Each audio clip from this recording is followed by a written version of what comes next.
Men jeg har lest meg til hva det som gjør at det så dårlig, noe som lir til et syndrom. Hvis du gjør det, så liker den i ånder. Og syndromet så skjellig at det omtrent det likeste du Det altså at det lir til noe som heter langt framskreden form for høflighet. Det derfor det så få folk som har det sånn, at det omtrent noe, det døde at folk som har det greiene der. Jørn Svensson, en av arrangørene av Gapspraten her på Resvik Samfunnshus. Fortell litt om hvem som er artister og hvem som skal underholde her i kveld. Ja, i kveld har vi et toppet lag en fra Averøya, en Jostein Høvik. Så har vi en Raimond Tallberg fra Vågastranda. Så har vi Kjell Løvold fra Gjemnes. Kjell Løvold har jo vært der før. Og Jostein og Raimond med ferskinger. I år da, så det den 9. gangen vi arrangerer Gapskratt her på Rensvik.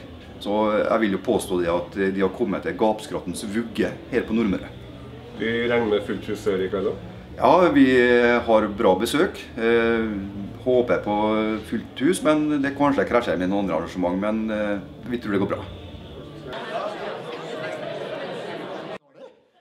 I de skulle sykle dem, så vi lå når de slet i punsa der, med ramon der på skrå, og så bekka syklen dit, og så veggde opp selv andre enda for å henge der. Ja.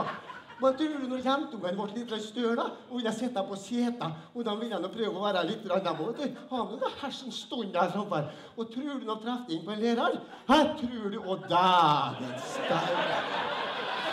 Ja, det noe som heter lårhøn, men dette det. Jeg skal fortelle hvor det at det var ikke annet som var blått også. Og tenk sånn at det gikk det hele tiden. Men nå vil jeg si om det. Nå har altså jeg gjort det hun mor og far banket i hodet på meg. Uansett, Jostein, hva det går i livet, du må være høflig. Du må oppføre deg så folk slik at du ikke gjør skam på hemen. Det var banket inn både med svegånd og med godhånd. Og så de har gjort det, og jeg har gjort det helsløst til hele Håkon. Ja, men da etter det, de sikkert flere dere som bedriftsledere, og i hvert fall en god del som spiller på fonds og på automater og forskjellig, det ikke så lenge her.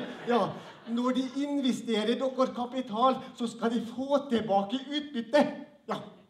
Jeg har altså gjort meg helsløs. Jeg har investert min kapital. Nå skal jeg ha tilbake honnør og hjelpsomhet fra de slekter som vokser opp. Prøv å ta opp en tur på skolebussen. Jeg skal fortelle dere, det blir ikke mye honnør å få. Det skal jeg fortelle dere. De blir farsken ikke en fett som reiser seg opp mot et eldre menneske. De blir hengende til seg stroppen, den grusvegene. Ja.